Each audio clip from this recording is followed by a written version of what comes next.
That's me, and that's what I'm going to be talking to you about. It's mainly to do with older people, but it does involve some adults with physical disabilities who are in the same, their needs are catered for within the same social work teams as our older people. This work that we've been doing, I'm here, as my title suggests, as an interim manager. I'm here for a short period of time, and part of my remit has been to move this agenda forward. So I've been appointed to project manage the process. We're now entering, I've ended the design phase for the project, and I'll talk to you about what we're hoping to do. But as you can see from the bottom, it's a partnership between Ceredigion County Council, Hywel Health Board, with links to Powys County Council to see if there are economies of scale in delivering some of these services. I've worked extremely closely with my counterpart in Hywel, and we've concentrated on working together to integrate health and social care community services. So, apologies again to people who've seen this before. I know I think this is Roger's third time that he's seen this presentation, but there will be new information to be added as we go through. So the first question that we really needed to answer is, why do we need to change? There's a whole raft of pressures on us to change the way that we deliver services. I don't think any of you would be surprised to learn that there are pressures on our budgets. We need to provide better services at lower cost. I do have some handouts of the presentation, so if any of you want to take notes on that, then please feel free to do so. But this is not about cutting costs. It's not a cost-saving exercise. It really is emphasis on better services for lower cost, so that we can free up monies to provide more staff, more activities within the private and voluntary sector. But it's about making sure that we keep the knowledge and skills that staff have acquired over years, and those are not lost in reorganisation, restructuring, with its associated concerns about redundancies. And again, this is not about an exercise to trim our staff group at all. It's all about improving services. The way we're working at the moment is really outdated. We've got huge pressures on our services. The demographic profile of Ceredigion is, like a lot of other places, the number of older people is designed to increase over the next few years, particularly here, which seems to be a very popular area for people to retire to. So we've got extra pressures on the services that we have. And not all the needs of the population in a few years to come. I'm 63 years old. In 10 years' time, I'm going to need services. Do I really want the services that are on offer now? Not quite sure that I would. All the legislation that's coming from the Department of Health in London and from the Welsh Government is pushing more and more integrated services. And it's not, again, it's not all about saving money. It's about creating a better experience for those that we are looking to serve at the end of that line. Our service users, our patients, our clients. So, what have we done so far? When I came into post in January, we've just been awarded what they call demonstrator site status. There are 3 demonstrator sites within Wales. One in Denbighshire is looking to create a single point of access for people. That means a one-stop shop type of organisation where people will be able to go and look at what is provided by social services. Carmarthenshire is looking at its dementia care services. Both those projects have have one each full-time project manager. Our project is to look completely at integrating health and social care, and involved in that is the creation of a single point of access and 3 other areas of work. and I'm here for 2 days part-time during the SSIA project. The remaining 3 days I have line management responsibility for the operational teams, for safeguarding within the council, for the residential homes, for the occupational therapy teams, and for reablement. So not a lot extra to do in those 3 days. So the SSIA thought it was such a worthwhile project. They gave us a grant, and that's always welcome from cash-strapped local authorities. And we were looking at this 2 projects running side by side that are completely interwoven. Collaboration with Paris, so we could create models of care that could be used in either place, and a complete integration between community services provided by the County Council and by Howell Bar. On the peripheries of that is the Paris Paris Teaching Hospital Board, who are not quite as engaged as Howell Bar are. Oh, we dropped off the end there. The demonstrator site award has actually given us the opportunity to step back from what we currently provide to look at what is the ideal that we could provide. We had a series of what are called sprint workshops, and they were facilitated by an outside organisation, and it enabled staff at the front, on the front line, to actually have a really good moan about what's wrong with the system, what's holding things up, and then they'd turn around in the afternoon and look at how we can put that right. And it's always the people on the front line that deliver the services, deliver the care, that come up with the best ideas. So we had a series of those, and the common theme that ran throughout all those workshops was that there was far too much duplication in the system. And the person sitting there wanting a care package, some kind of residential care, whatever, they were being asked for the same information on at least 5 or 6 occasions. So we needed to get rid of the duplication, and hopefully some of that will be eradicated. We had to look at financial options. I would be lying to you if I said there wasn't a financial element to this, but as I say, it's not about cutting costs, it's about making sure we spend the money wisely.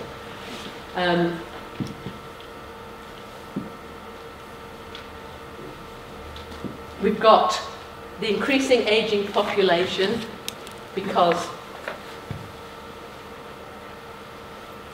all those factors, and again, those are common features amongst any service. We've got people living longer, we've got better health care, which means that the quality of people's lives can be enhanced, and we've got generally better social conditions these days than there were 10, 20 years ago. But coming through all this is the fact that people want to stay in their own homes. It's not that people don't want to go away into residential care or into nursing care. We've received fewer requests until this last 6 weeks, fewer requests for admission to residential care than has ever been received before. There's been a bit of a blip in the last 6 months, last 6 weeks. We're not quite sure why that's come about, but it's there. And hospital stays are definitely getting shorter. My line manager, Sue Darnbrook, who some of you will know, her husband had a massive heart attack a few weeks ago. He was rushed to the local hospital. He was actually at a conference in London, didn't know when it happened. He was taken to the local hospital. They couldn't get his heart back into proper rhythm. They'd had to resuscitate him. He was transferred to Liverpool Hospital and was discharged the following Monday. So much shorter stays in hospital. I chair the Delayed Transfers of Care group, and we look at how we can plan for people's discharge to keep the numbers that are staying in hospital beds bed blocking down. And for social care, we have an average for this year of 3.16. I'm not quite sure how much the 0.16 comes from, but that's over the average of detox per month that we have had within the hospitals that are served by the social work population. But alongside that, there's an increased demand for home care services, and that's an area that we are not currently able to meet. That's a commissioning issue. It's about making sure that the capacity in the market is going to be there to meet that demand. It's also about making sure that the packages that people are asking for, we can provide. A lot of issues for commissioning in there. So what we're aiming to achieve is a single point of access. You will note the acronyms here. You can't have anything to do with local authorities, with social services, unless you have acronyms. So we've got a SPA. And I was at a meeting not very long ago, and somebody said, "What's this I hear about you taking the older people's teams away to Brecon?" And I thought, I'm not taking any social work teams away to Brecon. "Yes, you are. You're going to the SPA." And I thought for a bit, and I thought, I don't know anything about this. And it suddenly struck me that we're talking about the single point of access, or the SPA. This will provide one telephone number for all community services. That's whether that's health, whether that's social services, just one number that people will be able to ring and get a response to their query. The targeted intervention team. Now this is TINT. I don't want anybody getting any other ideas. TINT. And that is exactly, it does exactly what it says on the tin. They will be referred, the majority of people will be referred away from statutory services at the single point of access to services that are available in the community, and that could be pensioners' lunch on a Wednesday, a line dancing class at the community centre on a Monday afternoon, services that are provided in the community, and this is where you come in. The targeted intervention team will take the vast majority of referrals for people whose needs are such that they need a little bit of re-ablement, a little bit of enablement, if they've lost confidence, to have that confidence built up, a little bit of rehabilitation in there. So it's targeted intervention team, or TINT. Okay, now on the end of there is that specific intervention in long-term teams. That is where the health authority have something called virtual wards. Have you heard of virtual wards? It's collections of people who have chronic diseases that can be managed in the community. So if people have, for example, COPD and they have a chest infection, we could send in some staff from TINT to do some physiotherapy on their chest to keep them out of hospital. And that's basically what a virtual ward is done, to cut down the number of unplanned admissions to hospital. And we can use the TINT team to help with that area of work. Then we have the PCS team. I couldn't think of anything a bit snappier than that, but that's the planned care and support. That's the team that will deal with people who have long-term needs. That's packages of care, home care, residential care, or nursing care within the community. So those are the three areas that we looked at, and we appointed work stream leads for all those three areas, and we also had one that underpinned everything else. I'm not sure whether that's on here. No. Fourth one, which is known as QAP, because it's quality assurance, performance, policies and procedure. And if by magic the leader of that work stream has just walked through the door, so if you want to know anything about that, Jan's your person to ask. And that we got that one because potentially we had 4 organisations coming together as one body.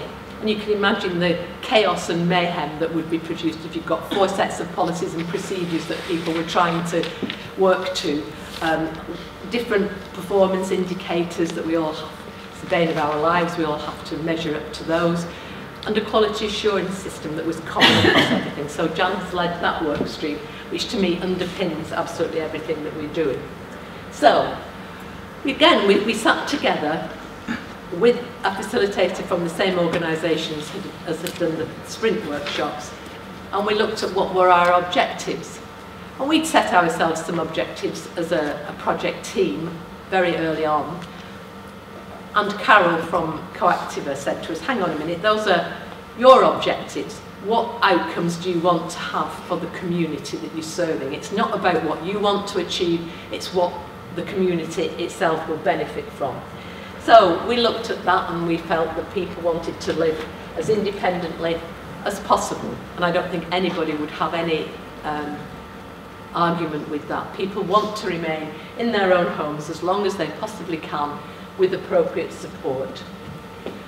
We wanted people not just to contribute to designing their own care packages, but to actually drive that process so that they were absolutely central to everything that was provided for them, or not provided for them, because people have the right to say no. And that one, and I think that that is probably the most important one for me, to have the appropriate care and support close to home, in the right place, at the right time, delivered by the right person. And to be and to feel safe in their communities. There's a very subtle difference between that. Very low crime rates, and yet people are still frightened.